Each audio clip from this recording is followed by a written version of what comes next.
गांव के एक कोने में एक आम सा घराना आबाद था।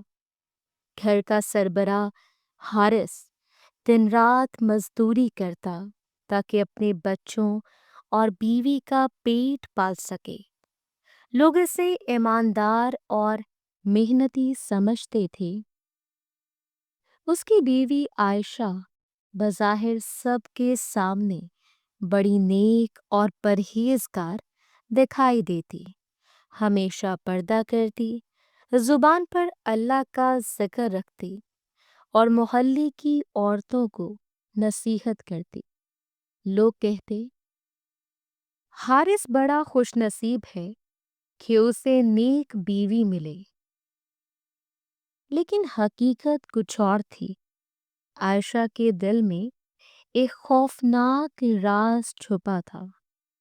वो अक्सर शौहर से कहती, मैं दरगाह पर हाजिरी देने जा रही हूँ ताकि हमारे हालात बेहतर हों।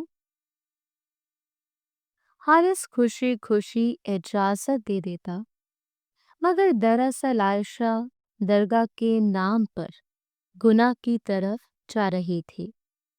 बच्चे इसकी गोद में बैठकर कुरान पढ़ते और वो उनसे कहती, बेटा, हमेशा सच बोलना सबसे बड़ी नेकी है।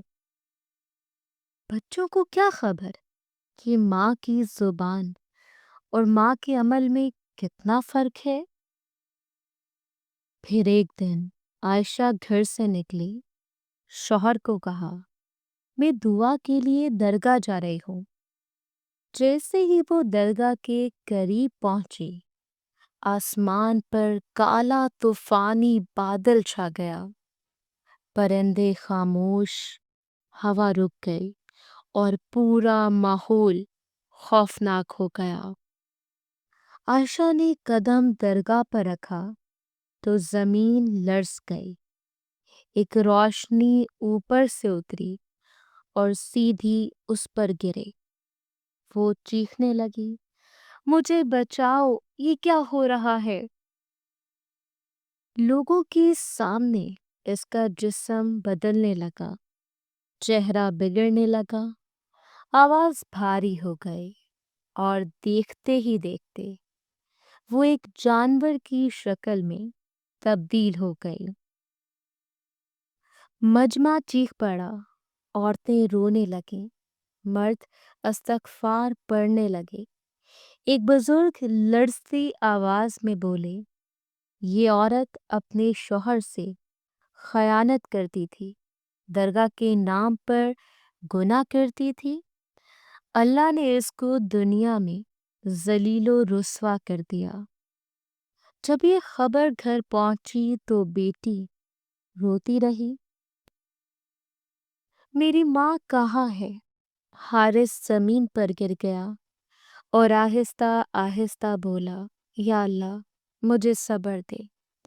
मैंने इसे नेक समझा, लेकिन ये गुनाहों के रास्ते पर चलती रही। शौहर या बीवी की अमानत में खयानत सबसे बड़ा गुनाह है। अल्लाह के नाम पर झूठ और फरेब हमेशा जिल्लत का बायस बनते हैं। गुनाह चाहे कितना ही छुपा हो, अल्लाह सब देखता है। दुनिया की वक्ती खुशी के लिए दीन को छोड़ना हमेशा तबाही लाता है।